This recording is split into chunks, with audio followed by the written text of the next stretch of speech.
Sup guys? Gonna be taking a temporary break from my villain arc today while we wait for the new carriers from the event tomorrow. In the meanwhile, let's talk about some pointless min-maxing. Today's topic is about the two very fast destroyer guns that are only used on Shimakaze, Kazagumo, and Ayanami. On the left is the 76mm, which is the fastest gun, and the one that people generally use. And then on the right is the second fastest gun, which has 5 extra range. So there's been a theory around for a long time, saying that since your Vanguard is not always in range for the 76mm, it's possible that the extra range from the 120mm might cause it to fire more times in a given time frame. Now I've never confirmed nor denied this theory, but I have tried using the 120mm in the past. Recently though, I've been sticking with the 76mm because my train of thought was that it's certain that the 76mm is faster, but it's not proven that the extra 5 range is actually enough to make up for the longer cooldown.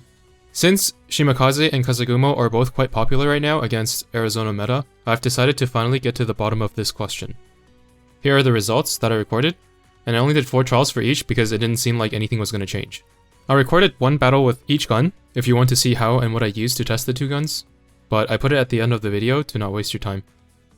So, looking at the results, we can clearly see that 76mm is the winner. And if you look at the recording at the end later, you can tell that despite the fact that the Vanguard is not always in range, the 76mm still wins out. The specific hit count might vary depending on the speed of your Vanguard, but the Vanguard that I use is already pretty fast, so I don't think there is a world where the 120mm is better. At least not against Arizona. So that pretty much answers the topic of this video, which is that 76mm should be better. But then I decided to investigate exactly how much time the Vanguard spends within 50 range.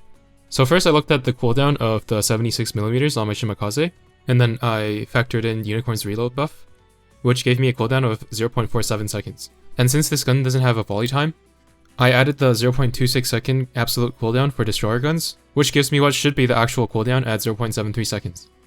But I noticed a problem, which is that in 77 seconds, which is the duration of the meta fight, a cooldown of 0.73 seconds can only get up to a maximum of 106 shots. But since Shimakaze procced 11 barrages, that's at least 110 shots, and sometimes even more. Not only that, but since the Vanguard was not in range the entire time, that means the maximum amount of shots is probably somewhere around 120, if not more. So clearly there's some shenanigans going on. Apparently, the 0.26 second absolute cooldown for destroyer guns is actually split into 2 parts. First, there's a 0.1 second absolute cooldown which applies to all guns. On top of that, there's another 0.16 second absolute cooldown that's specific to destroyer guns. It seems that the wiki had already combined the 2 numbers on the weapons page in order to simplify things a bit.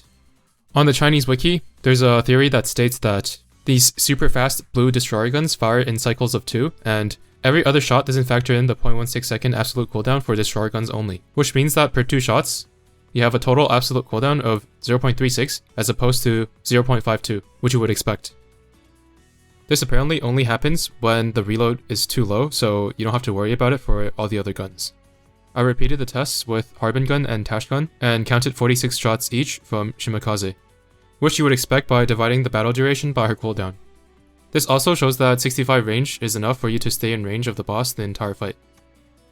Anyway, at the end of the day, that was just a theory, and without counting each frame, we probably won't be able to tell whether it's true or not.